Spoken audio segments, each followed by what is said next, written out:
জয় গরু জয় নিতাই, রাধে রাধে। আজকে তোমাদের আবার একটা নতুন বিষয় নিয়ে বলবো। তোমাদের সকলের ভালো লাগবে আর আশা করি সকলের ভালো লাগবে। শুনতে থাকো, আর অবশ্যই তোমাদের কার কেমন লাগছে সেগুলো জানাবে, কমেন্টে জানাবে। আর কি কি শুনতে চাও সেগুলোও জানাবে, ঠিক আছে? আচ্ছা, তোমাদের আজকে যে বিষয়টা নিয়ে বলবো সেটা হচ্ছে নগর কীর্তন করলে কি লাভ হয়। নগর কীর্তন করলে কি লাভ হয়। নগর কীর্তন মহাপ্রভু করতেন, তোমরা অনেকেই জানো। সংকীর্তনও করতেন, নগর কীর্তনও করতেন। এগুলো সমস্ত কিছু মহাপ্রভুর থেকেই এসেছে, নবদ্বীপ থেকে এসেছে। তোমরা অনেকেই জানো। হ্যাঁ, এটা আর বলার কিছু অপেক্ষা রাখে না। নগর কীর্তন হলো একসঙ্গে অনেকে উচ্চস্বরে ভগবানের নাম করা বা নাম করতে করতে পথ ধরে এগিয়ে যাওয়া।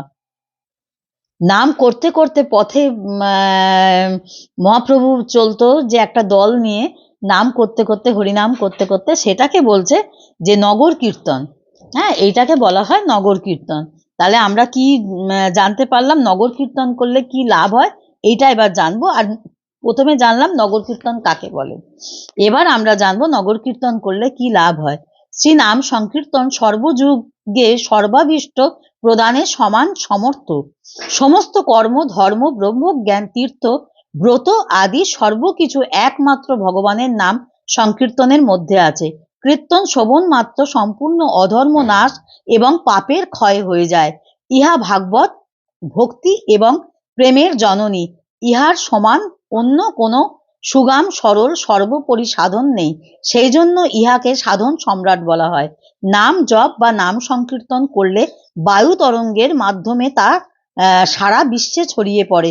যেমন আমরা এক দেশে খেলা হলে টিভিতেও অন্য দেশে দেখতে পাই, আমরা কানেও শুনতে না পেলে প্রশ্বাস গ্রহণের মাধ্যমে নামের চিত্ত শক্তি আমাদের ভিতরে প্রবেশ করে থাকে। নাম সংকীর্তন করলে অনেক লাভ হয়, তার মধ্যে কিছু এখানে দেওয়া হলো। 1 নম্বর হচ্ছে নাম সংকীর্তন বা নগর কীর্তন করার সময় যত পশু পাখি, কীট পতঙ্গ, পোকামাকড়, গাছপালা শোনে তারাও উদ্ধার হয়ে যায় নামের প্রভাবে। ভাবতে পারছো বন্ধুরা? এই নাম যারা শোনে তারাও উদ্ধার হয়, যারা শোনে তারাও উদ্ধার হয়। পৃথিবীতে যত দান, যত বস্তু দান, সোনা দানা, গোদান ইত্যাদি আছে, তার মধ্যেই নাম দানই শ্রেষ্ঠ দান। কারণ দানে পূর্ণ হলেও তা ভোগ করার জন্য জন্মগ্রহণ করতে হয়, কিন্তু সংকীর্তনের মাধ্যমে নাম দান করলে মানুষ জন্ম মৃত্যু চক্র থেকে মুক্তি পেয়ে ভাগবত ধামে যায়। পুণ্য অর্জনের ক্ষেত্রেও এর সমতুল্য কোনো সাধনা নেই। নগর কীর্তনে সামিল হয়ে এক পা এগিয়ে গেলে 10,000 অশ্বমেধ যজ্ঞের পুণ্যের ফল লাভ হয়। নগর কীর্তন হলো চলন্ত গঙ্গা।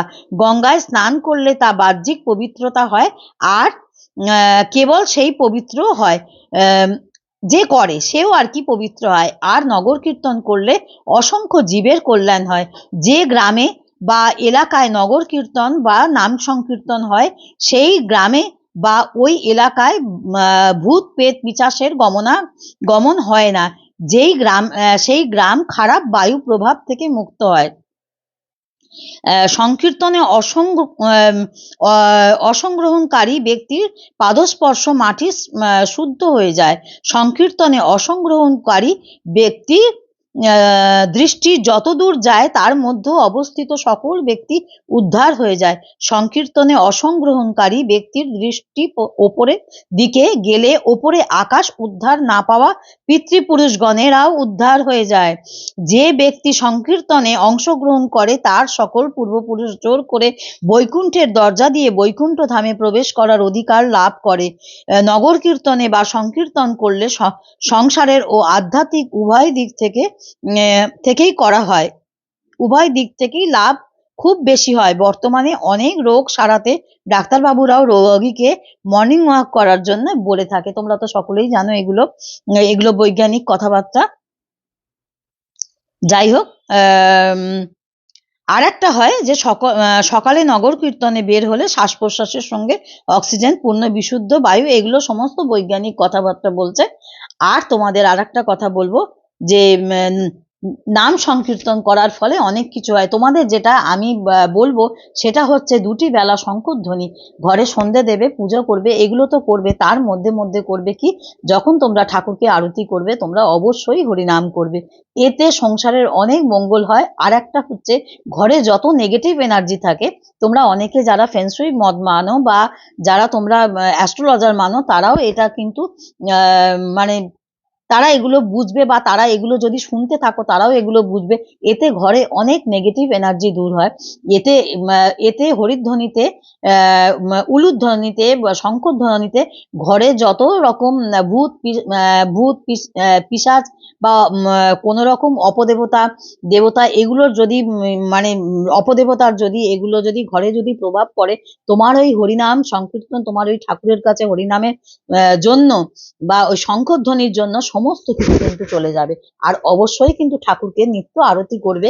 আরতি শুধু ধূপের নয়, কর্পূর দেবে, কর্পূর দিয়ে ঘিয়ের প্রদীপ দেবে, আর লবঙ্গ দেবে।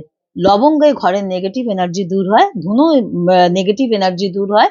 আর এগুলো তো আমি এর আগেও তোমাদের টিপসে বলেছি, এগুলো দিয়ে আরতি করবে, এগুলো দিয়ে আরতি করা ভীষণ ভালো। ঘরের নেগেটিভ এনার্জি দূর হবে, তোমাদের সংসারের মঙ্গল হবে, তোমাদের সকলের ভালো হবে। আর অজপা নাম জপ করার চেষ্টা করবে। যারা মালা করো তারা তো অবশ্যই মালা করবে, 16 মালা চেষ্টা করবে, 16 মালা যদি না পারো অন্তত 1 মালা করো। মহামন্ত্র অজপা জপ করার চেষ্টা করবে, সর্বসময় মুখে যেন মহামন্ত্র যেন থাকে। হ্যাঁ, অকথা কুকথা বলার থেকে মহামন্ত্র বলা সবসময় ভালো। হরে কৃষ্ণ বলবে, রাধে রাধে বলবে, এগুলো বলতে হয়। আর এগুলো বললে নিজের মনেও শ্রদ্ধা ভক্তি জাগবে, আর অন্তরও পবিত্র হবে। আর ভিডিও বড় করব না, তোমরা সকলের সঙ্গে থাকো, শুনতে থাকো, ভালো থাকো, সুস্থ থাকো। আর শুনতে শুনতে ভালো লাগা, ভালো লাগতে লাগতে ভালোবাসা, এইভাবে তোমরা আমাকে ভালোবাসা জানিও। আর কমেন্টে কি কি জানিও, যে আর কি কি শুনতে ভালো লাগছে, আর কি কি শুনতে চাও, সেগুলো কমেন্ট করে জানিও। আর এইভাবেই ভালোবাসা জানিও। সকলে ভালো থেকো, সুস্থ থেকো। আর ততক্ষণ জয় গুরু, জয় নিতাই, রাধে রাধে।